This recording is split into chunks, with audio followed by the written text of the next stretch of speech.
Okay, hello everyone. Thank you for joining us for the webinar today.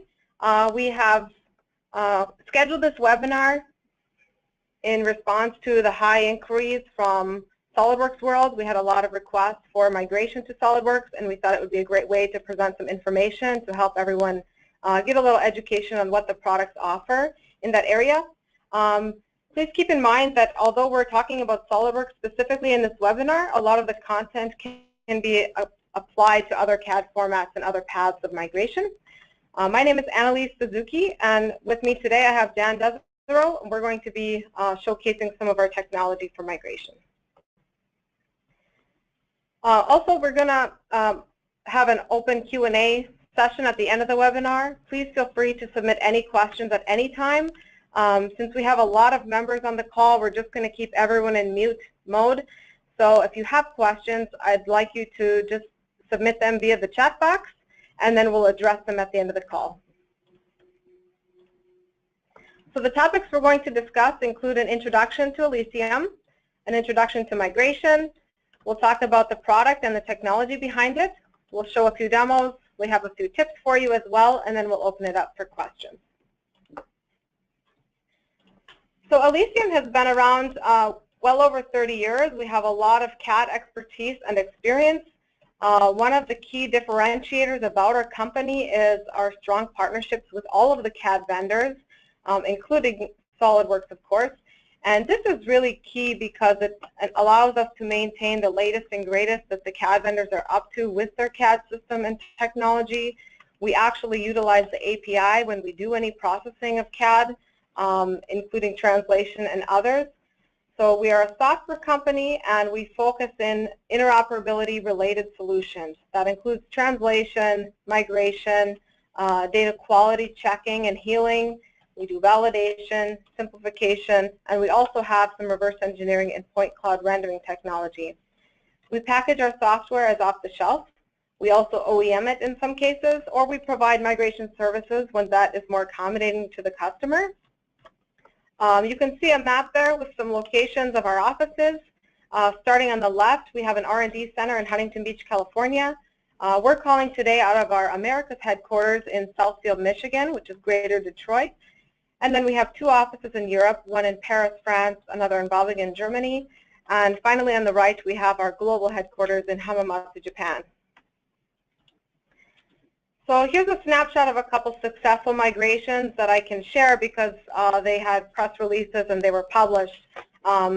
We have Joy Mining some time ago, as well as Daimler, which was more recently. Daimler was noted as one of the largest CAD software migration projects in history at the time.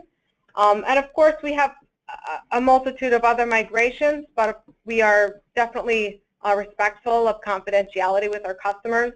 So although I'm not disclosing all of the logos and the company names, I'd just like you to get an understanding that we've worked with migration for some time and in various industries. So you can tell there's aerospace, defense, electronics, automotive, OEM Tier 1, etc.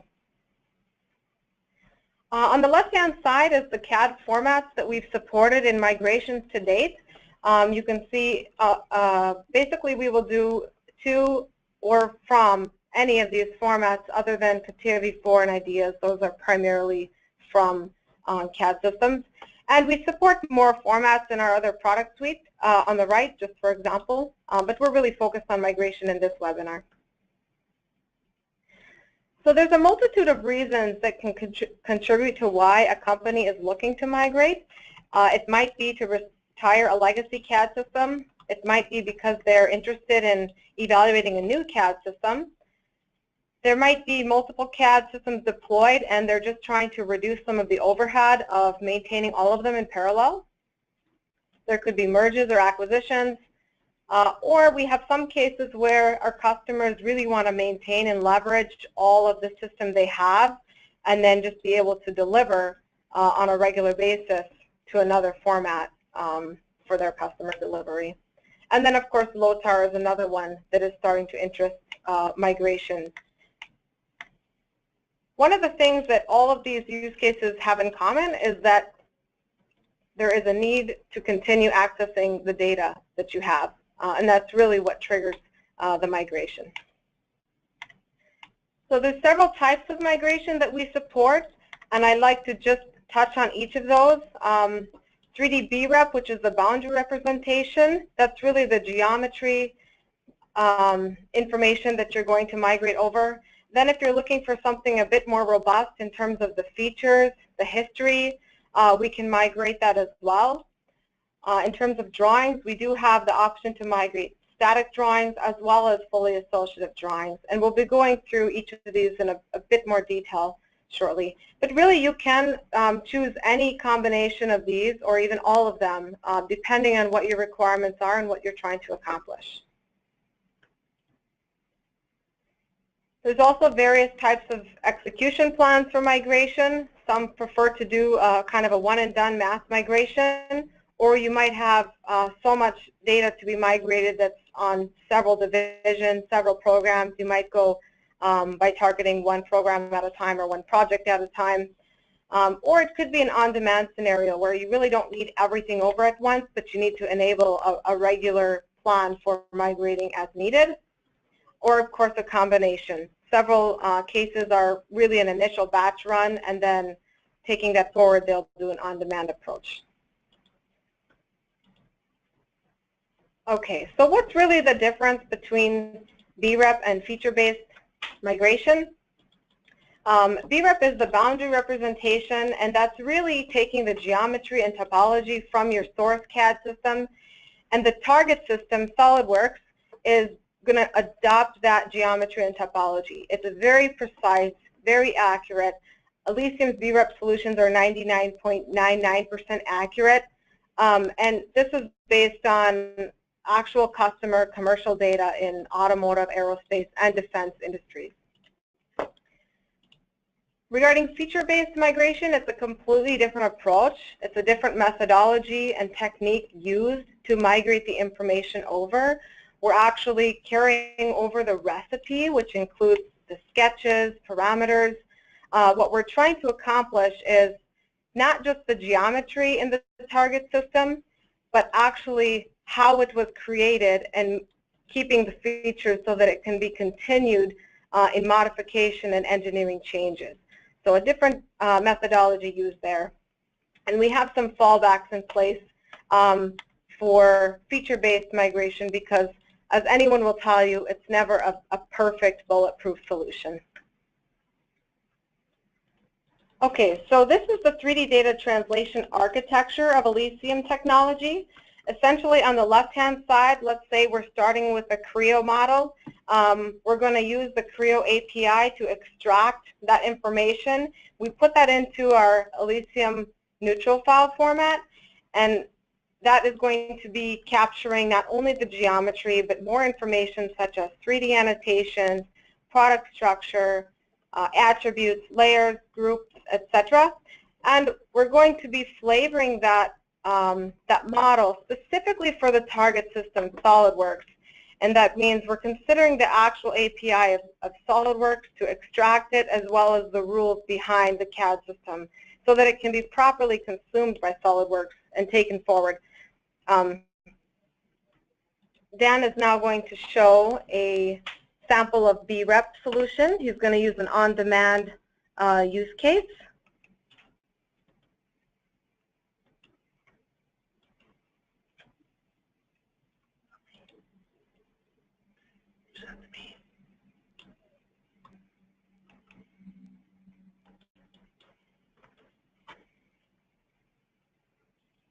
Hello, everyone.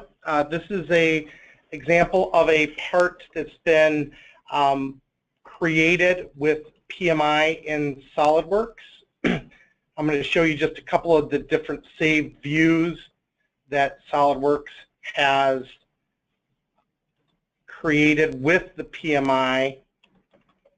So you can see we have various saved views, and what we're going to do here is use our solution direct translator to show an on-demand type of migration of this part.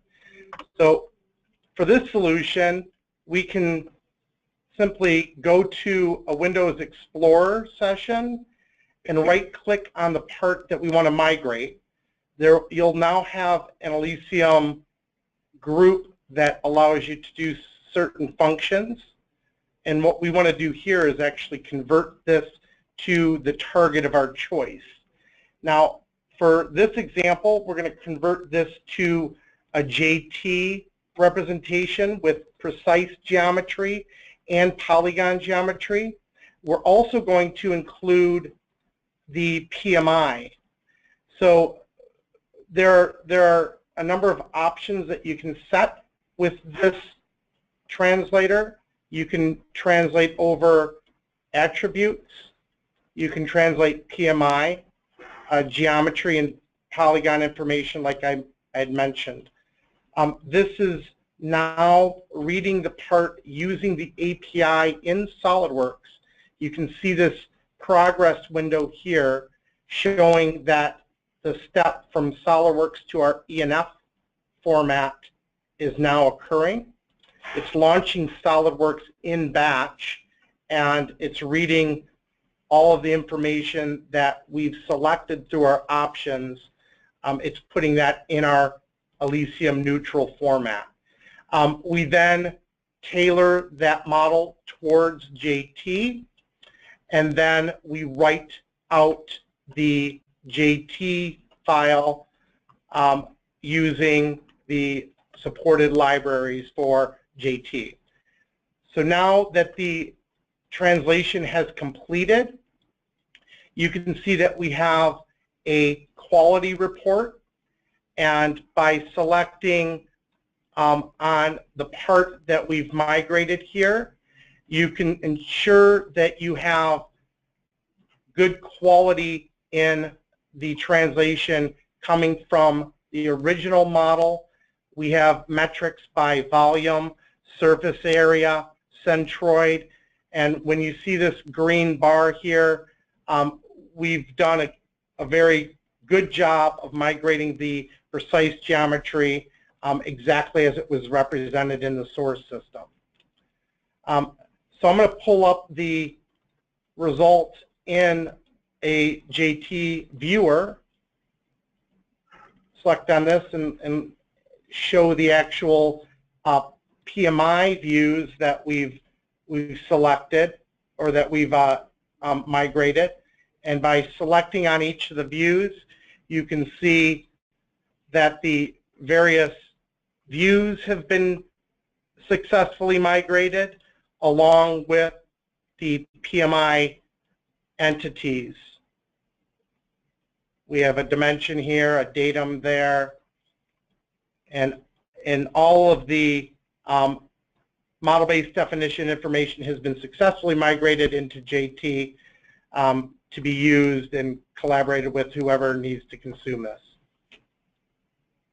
And if you highlight the PMI, it will show up semantically as well. The geometry should associate. That is also supported.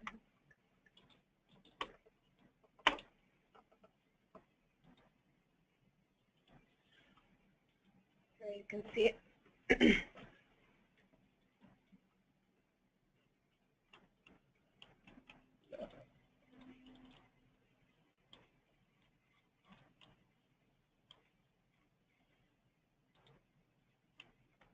So this hole, which is 10 millimeters.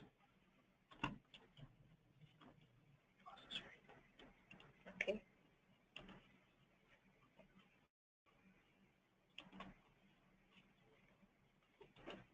Okay, so then we'll move on to feature-based translation.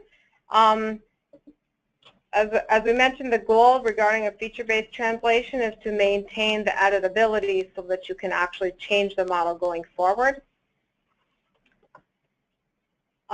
This is a good example so that you can recognize the reality when you're doing a feature-based translation. So all of the CAD systems have their own types of mathematical tolerance, feature creation algorithms, and that influences the way the geometry will be presented, and it will differ from CAD system to CAD system. So this is a visual that shows you the three edges that converge, there's a fillet applied, and each representation looks slightly different. And this is true regardless of conducting a translation in an automated fashion or if you're faced with manually recreating that model in Solidworks. The differences exist either way. This is the CADfeature framework. It's very similar to the architecture that we went through just a minute ago, but there's a little bit more involvement. So for a feature-based translation, let's say, again, we're going to start with Creo parametric, for example. We would replay the source model in Creo in order to capture the features, and then we would put that into our Elysium package file, which is in our neutral file with some more information. We would actually then do a mapping of those features captured and the features that we know in SolidWorks one by one, so that we can actually utilize those to rebuild that target CAD model natively in SolidWorks with the API again. And along the way, we're going to do a QA and report on the success rate of capturing all of the features, building all of the features, and then maintaining the geometry in the highest precision. And that's what is showing below. There's a report here, which Dan will cover in a minute, and that will give you all of the information about the run. And then if you want to drill down even further, we have a viewer, which goes to another level as well. So I'll toss it back to Dan so he can present a demonstration on the feature-based capability.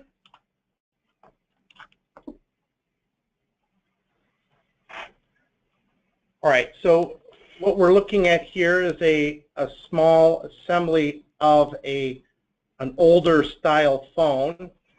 You can see we have a top-level assembly with various sub-components. If we open up one of the components here, you can see that we do have actual feature-based design included in the model.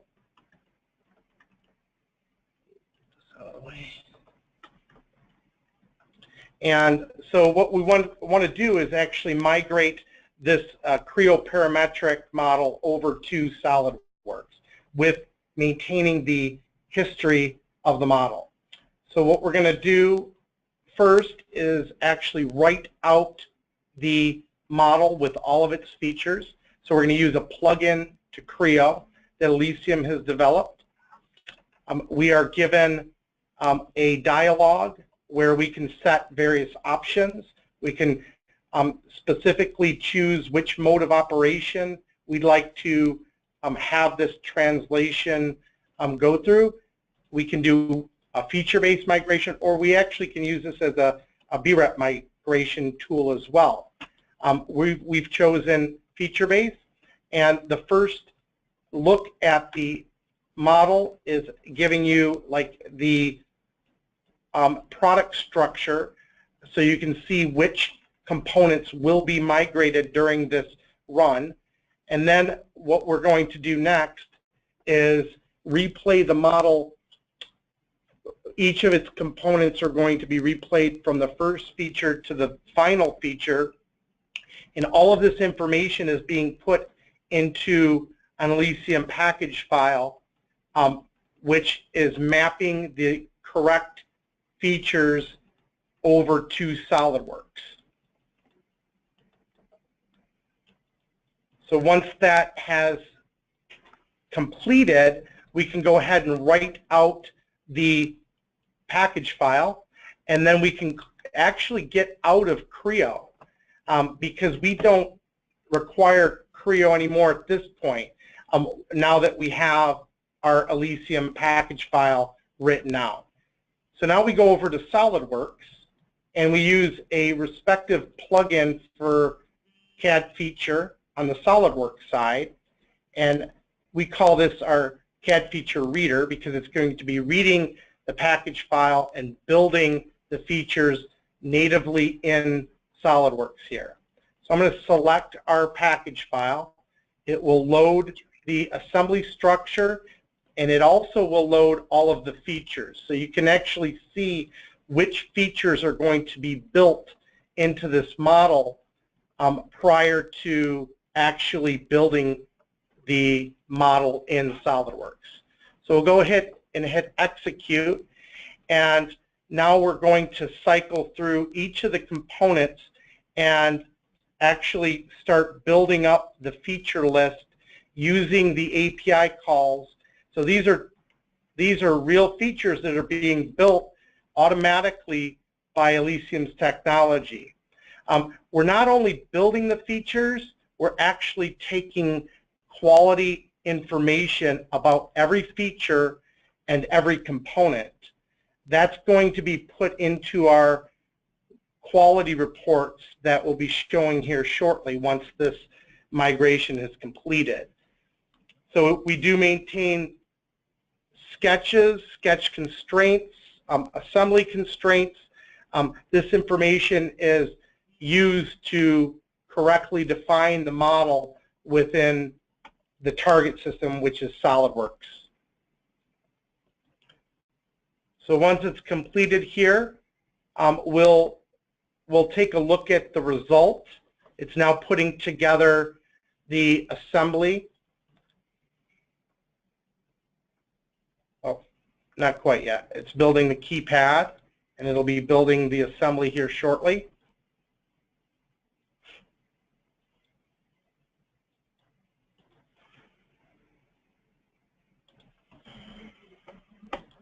All right, and then if we select on a particular feature, we can actually make a modification to it.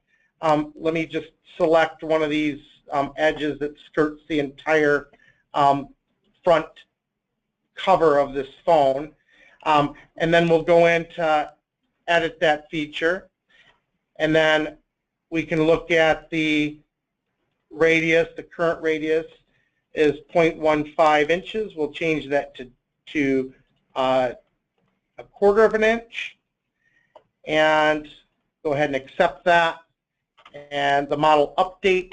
And now we've made a quick modification of this phone using the features that have been migrated from Creo Parametric.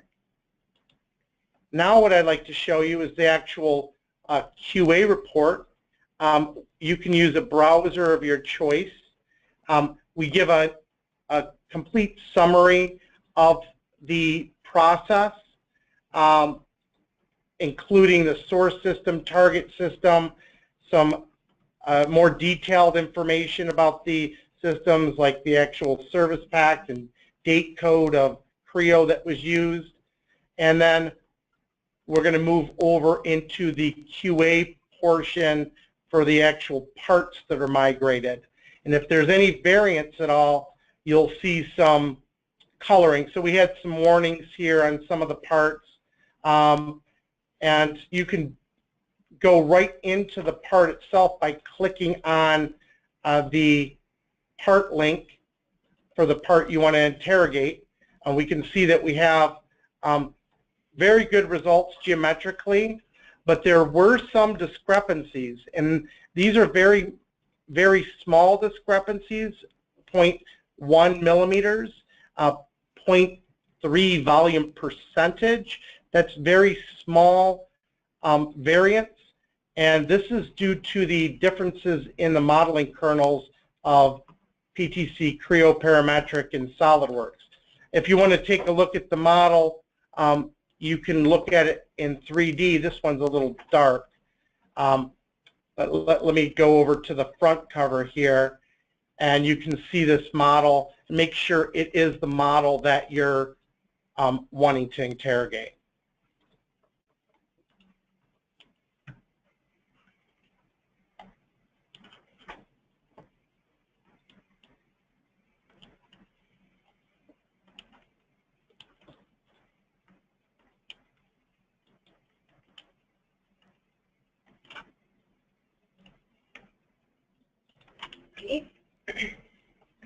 So we also have drawing translation modes, and as I mentioned, there's a couple of types of drawing translation. One is static drawings. If you really just need to maintain what was for reference, and you're not expecting to need to make any modification, you can do static drawings, and you can have PDF or DXF, etc. There's a few options there. If you need to have a fully associative 2D drawing linked with the 3D model, that is possible as well for some of the paths. This is enabling you to keep the sheets, views, dimensions, annotations, and in some cases, as we mentioned, it's not always going to be perfect out of the box. So if there are any cases in which the associativity gets lost, we have a fallback of sketch views, and we would note them in a different color so that it's recognizable to the user as well. So we covered a lot of options on what types of translation there are, and you might be wondering, well, how do I decide what I really need? Because it is really important to figure out what is the requirement before you go down the path of working on a migration project. First, I would ask yourself, how is the data existing today? Are you utilizing all of the features? First of all, is it a feature-based CAD system, such as Creo Elements Direct? It does not have features. It's a direct modeler to start with. So we're not going to create features out of a non-feature model. And what we do is we map features over when they do exist. So in that case, we would be doing a BREP translation. But if you definitely expect that you're going to be doing changes, which is leading to my next question, how is data expected to be used in the new platform? If you expect you need changes, we'll now find out what types of changes do you expect to make, and are they really requiring access to the feature? And if so, what percentage of data is expected to change? Because you might assume you're going to make a change, but in the reality, maybe it's a very, very small percentage of the data. But if you ask yourself these questions ahead of time, then you can start to justify what your decision is and choose the right option. And then also find out what methods have been tried so far by yourself or by other users in your organization and why those are not successful. If you determine those issues and then work to address them and go beyond them, that will get you a long way in a migration project. So then Dan will go ahead and showcase some of the associative drawing translation technology as well. Toss it back one more time.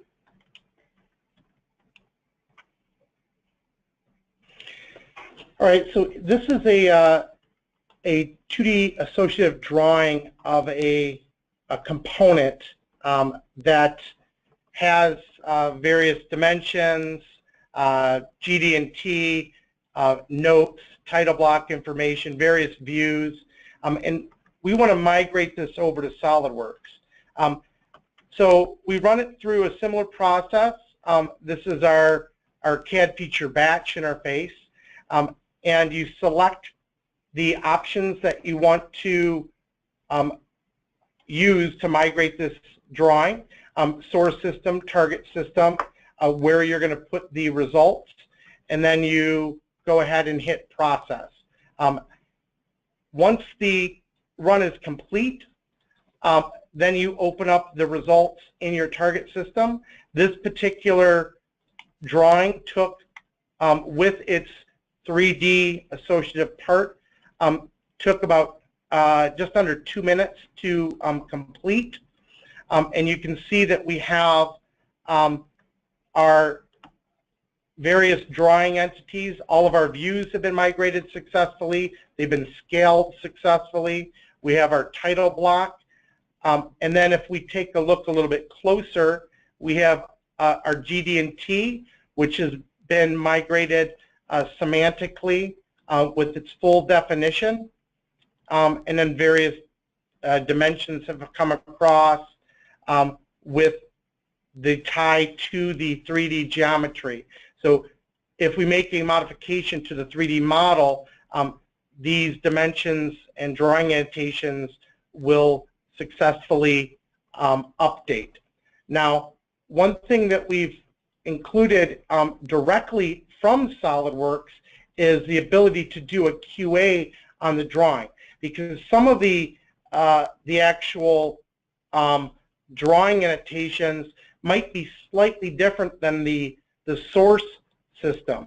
So what we can do here is actually overlay the original CATIA model or CATIA drawing over top of the current drawing. So if you look, we'll zoom in here closely. You can see that this GD&T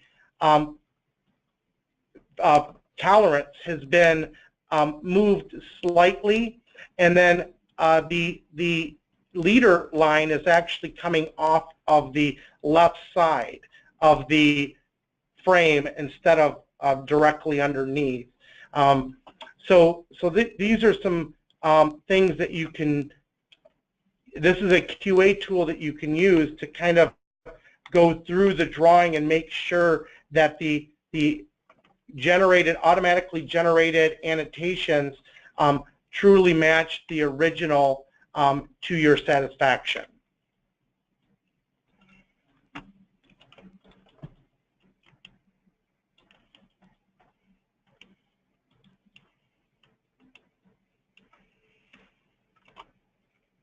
Okay, so in addition to the different types of translation, along with CADfeature, there's some added benefits and functionality that we think are important when it comes to migration projects. One of those is component reuse. This can ensure that you're not going to be duplicating parts, and we have proper reference within the assemblies if there's parts that are referenced in multiple assemblies, for example. Another one is standard parts mapping. So if you were to migrate from Creo to Solidworks, for example, and you have standard parts already in Solidworks and you don't want to translate them from Creo, we can basically, with the mapping table, go ahead and do a swap so that your standard parts that already exist in Solidworks are inserted into those translated assemblies and data sets.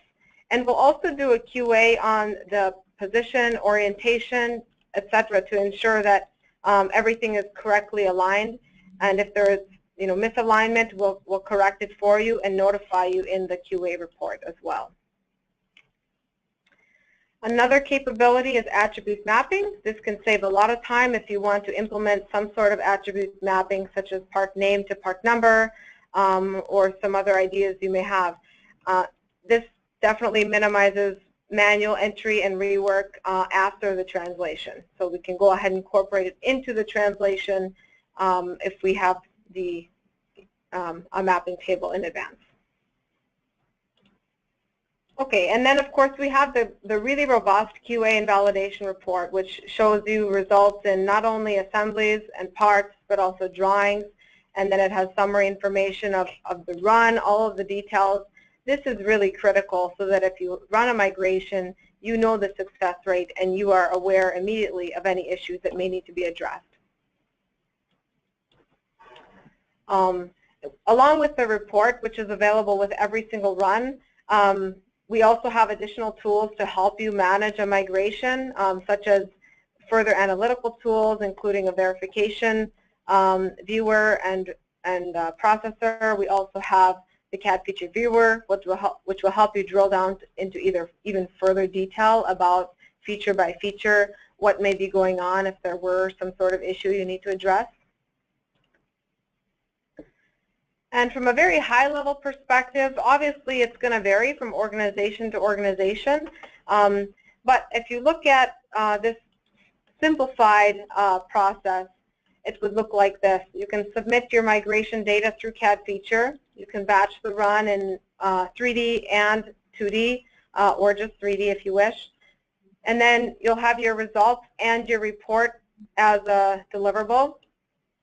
And from that point, you can really retire the source CAD system if you would like to, because we've captured all of the necessary information in our Elysium neutral format so that you can still do a comparison with the result and the source.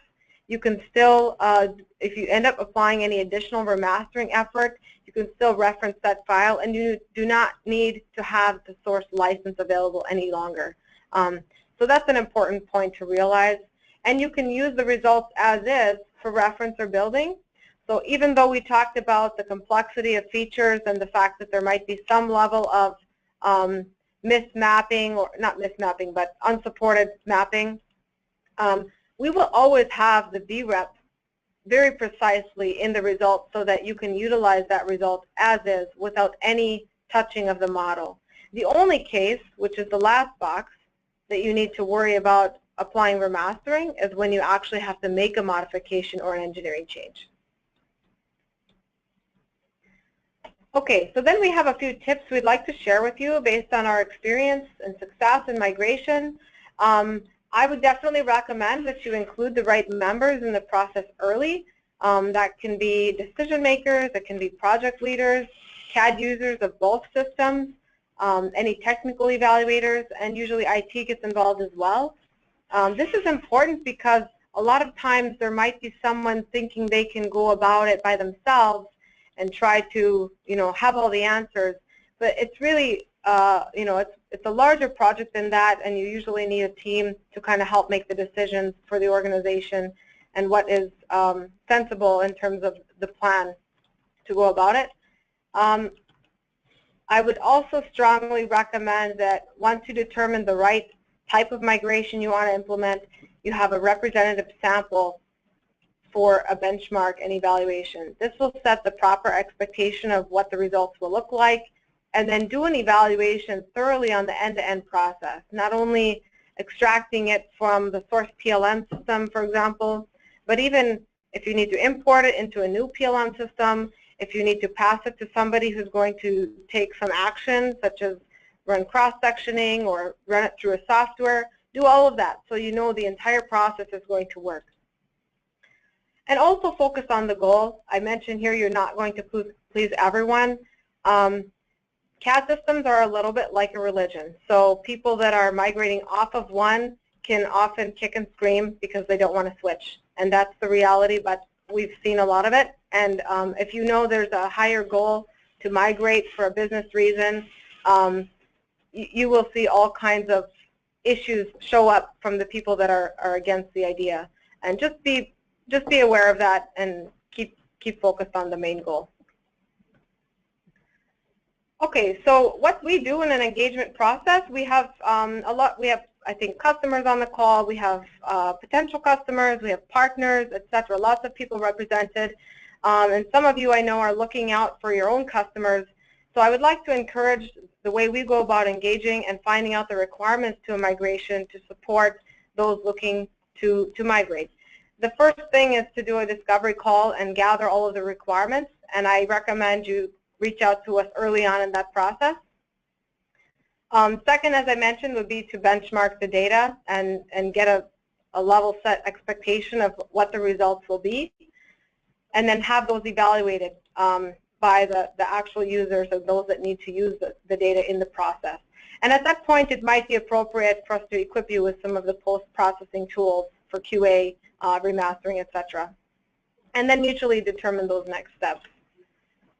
And regarding the gathering requirements, there's really a lot of information that we encourage you to find out yourselves and to share with us so that we can best support the process. So, of course, we need to know what CAD systems you're talking about. What are the versions of them? Are you looking at 3D and 2D? And then, of course, what type, if it's BREP, features, associative, or static. We also like to really understand the post-translation use. How is the data going to be used after it's migrated? Again, is it going to be changed or not? And all of that detail. And what type of data do you have that needs to be migrated? This can refer to assemblies and parts and drawings. It can also refer to plastic injection molding parts, castings, sheet metal, wire harnesses, composites, anything like that. We want to know up front what kind of data you're dealing with. Also the volume of data.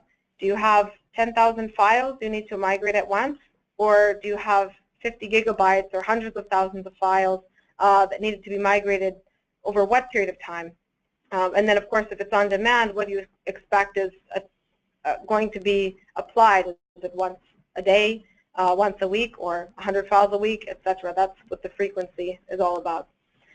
And then a lot of times the company doesn't know yet, but if you have an expectation about the process that, hey, we want to use it in-house, we want to have these users running the software and doing the migration, and these users doing a post-process evaluation, great.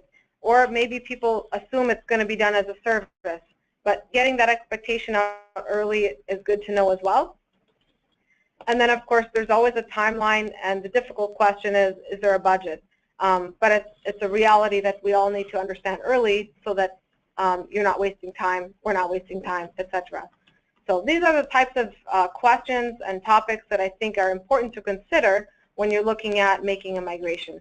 And as I mentioned early on, for any of those that joined late, this migration to Solidworks webinar is in response to the demand we had from Solidworks World, but really it can be applied to any CAD system, or most CAD systems and most paths to or from. So thank you so much. We have some contact information here. I'm going to leave this slide up for a couple minutes. We also have several questions that came in. So if you give me just a minute, I'm going to go ahead and take a look at those, and we'll try to start addressing them.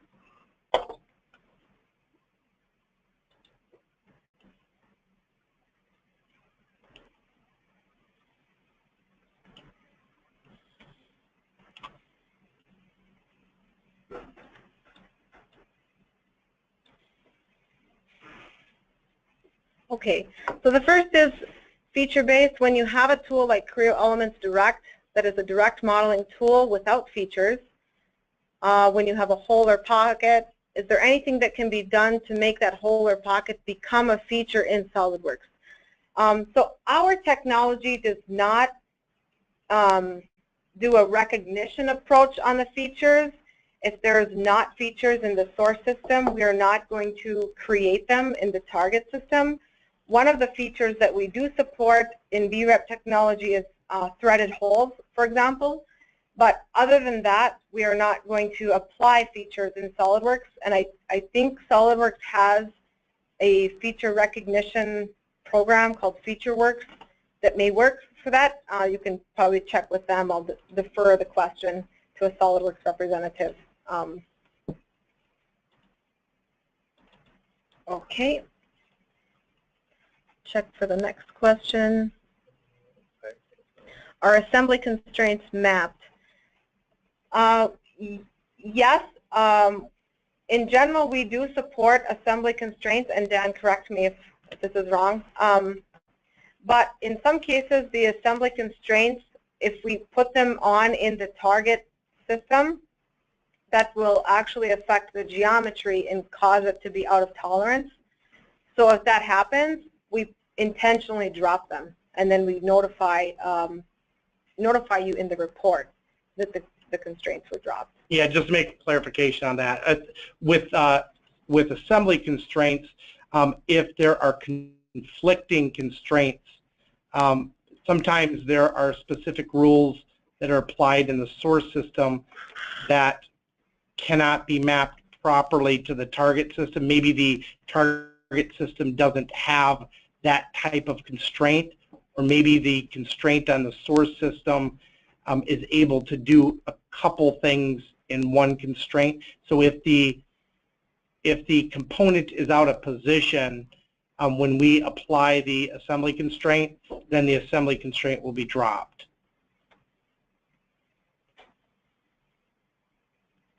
Okay, we also have a question, can you migrate PointCloud data?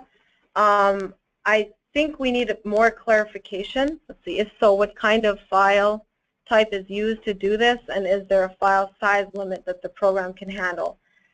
We do have PointCloud Products. CADfeature is not working with PointCloud today.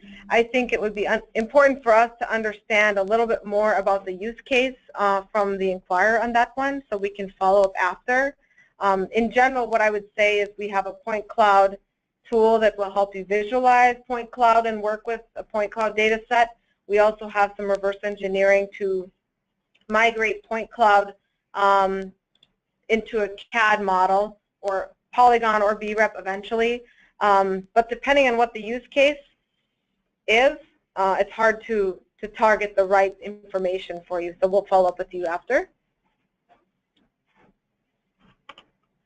Okay, what about crop view or cross-section in the drawing, and what is the success of translation? Is that something you can answer? See that one, crop. If there is crop view or section view in the drawing, what is the success of the translation? That really depends on the path. If we've developed the solution and have processed a lot of drawings through the migration solution, then the success rate will be higher. So it depends on the path for that, but that type of feature on a drawing should be supported. Section views and crop views.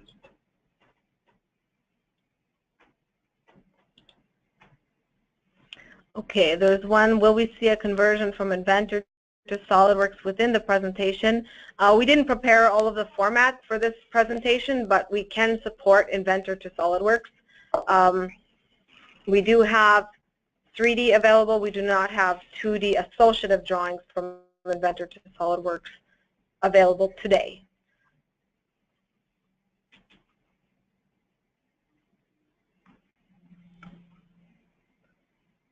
Okay, we also have what determines whether a company acquires software or requests you to run the data as a service.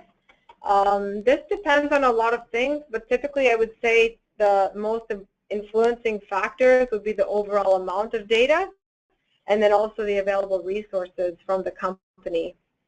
They may want to mitigate overhead of training and things like that. If it's an ongoing project and it's high frequency, then it typically makes more sense for the customer to acquire the software in-house. Also, do you have a way to estimate the success of features before running massive amounts of data? Yes, so one is the benchmark, which will give you a good expectation on the success rate. Another is data mining, and I'll let Dan share what data mining is. Yeah, so we have a process with our CADfeature solution called data mining. And what that does is it allows you to select a large amount of data, assembly by assembly, and the process of data mining will query all of the assemblies that have been selected for all the features that are used in that data set. And it can range from a couple hundred meg to gigabytes of data. And what will happen is a report will be presented or created and presented with all of the features that are used in the process data set and how well it will map to the target system, meaning if there's support by the target system for the features that were used by the source system. Okay, we have some updates from the PointCloud Inquirer. The data is vessels, process equipment like vessels with nozzles and or piping systems. So just a bit more information there. We do have the ability to extract cylinders in PointCloud data and export piping systems into a CAD system. Again, we'll follow up for further details on that one. When will the recording be available? I believe it will be available today, if not tomorrow, and we can issue it to all of the registrants so that they have a link to go ahead and access. We have questions about pricing, so I can follow up with anyone who asked about pricing separately off the webinar.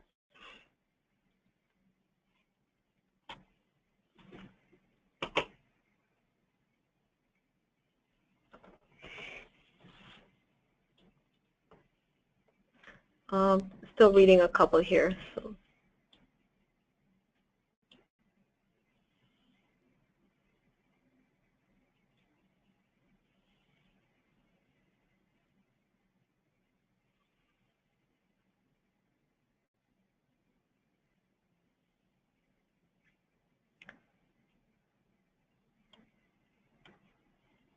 Okay, I believe we've answered all the questions. So this could be a solution you license to a customer who would do their own migration? Yes, that's correct. It will be a solution the customer can acquire the licensing and perform their own migration. We also do services, but they can do an annual plan or they can do a rental of a shorter term if that's more accommodating.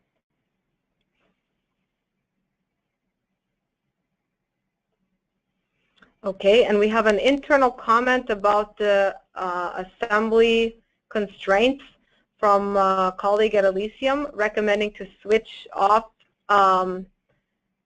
migrating constraints for Solidworks because of flexible assemblies. So that we can follow up offline regarding the inquiry on that one to get into more detail. Okay. Can you scroll up?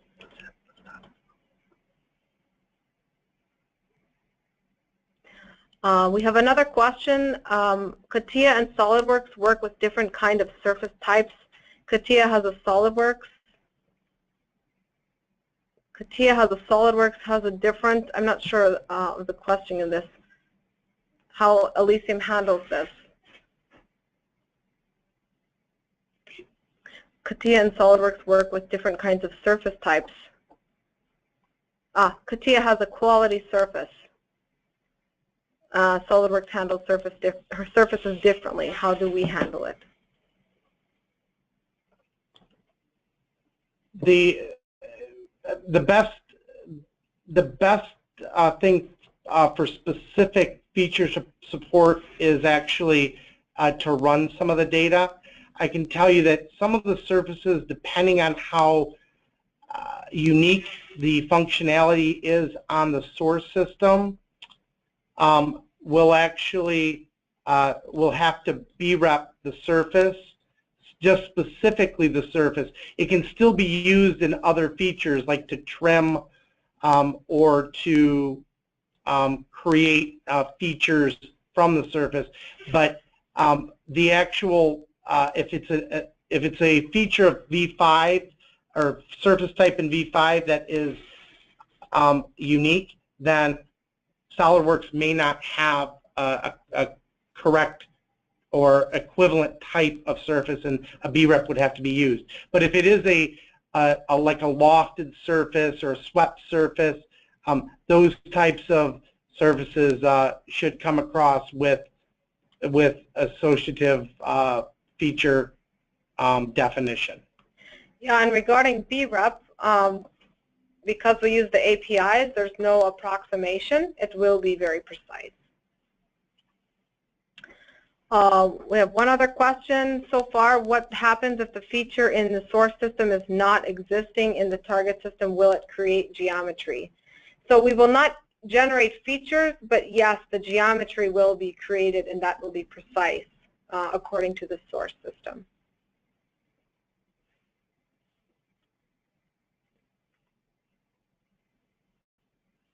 Okay, looks like all of the questions in our window have now been addressed, so we'll wait just a couple more minutes if there's any others that are trailing along. Otherwise, I definitely want to thank everybody for taking a bit of time and listening to us on the webinar, and we hope you gained some information. There's a short survey which will be sent out, and we appreciate if you can fill it out so that we have the feedback to improve for next time. And again, thank you very much.